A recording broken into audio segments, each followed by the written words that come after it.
are the specifics of the third way legislation that the Connectional Table is bringing? What we do with the third way is we address the paragraphs in the social principles. We address paragraphs that have to do with the practice of ministry, paragraphs that have to do with marriage, paragraphs that have to do with chargeable offenses. And the third way is a way of removing prohibitive language without necessarily removing what many people would consider to be negative language. By that, for instance, I mean that we amend the social principles, for instance, without completely removing reference to the incompatibility language. But we make that, we place that language within historical context. In other words, the United Methodist Church has historically considered homosexuality to be incompatible. However, we change those paragraphs and other paragraphs so that in the practice of ministry,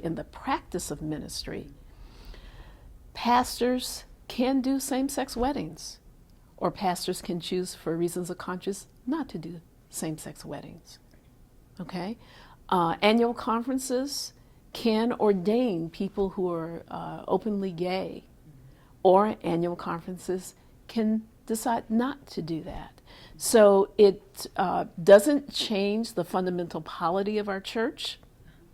It does not change the structure of our church, but it allows greater openness for our GLBTQ brothers and sisters, and it allows for the practice of the context within context. So pastors can practice ministry according to their own context and their own conscience. It does not require anyone to do anything. And of course, it removes, same-sex weddings and being openly gay and partnered from the category of chargeable offenses. Have you been getting questions about the work of the Connectional Table? I have. First of all, I would like to say that it does not force anyone to do anything. So if your context of ministry is in a place where same-sex marriage is not even possible or wise, then nothing changes for you.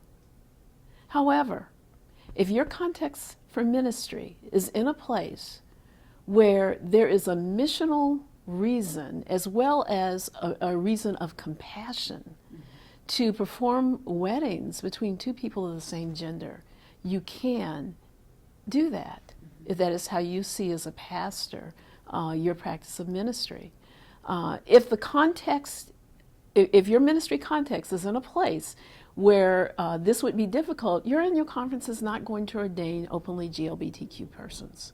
However, if your context of ministry is someplace where we need to be able to reach out more fully to people, then your annual conference is going to be able to do that. So that's, first of all, I want to make sure that people understand that this does not require anyone to do anything.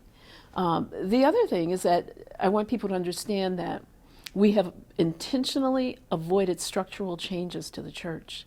I know that there are some proposals. I have to say something else about the process that we engaged. When we engaged this process, we did a lot of research. We looked back on things that had been written. We looked back at past General Conference action around this matter. We also looked at some of the proposals that were already circulating within our connection. And we differentiated ourselves from some of those proposals. One, because we want no fundamental changes in the polity of the church and no structural changes, because we did not believe that the answer to basically a theological and doctrinal matter is best found in a structural change to the church. We also recognize that right now our denomination is in this conversation about a general book of discipline and a worldwide social principles. So in that context, we did not want to get ahead of our Standing Committee on Central Conferences and our General Board of Church and Society in doing that work. So we wanted to try our best to avoid structural changes, to avoid changes in polity, so we don't all of a sudden become Congregationalists instead of a connectional church. That's just the practical matter.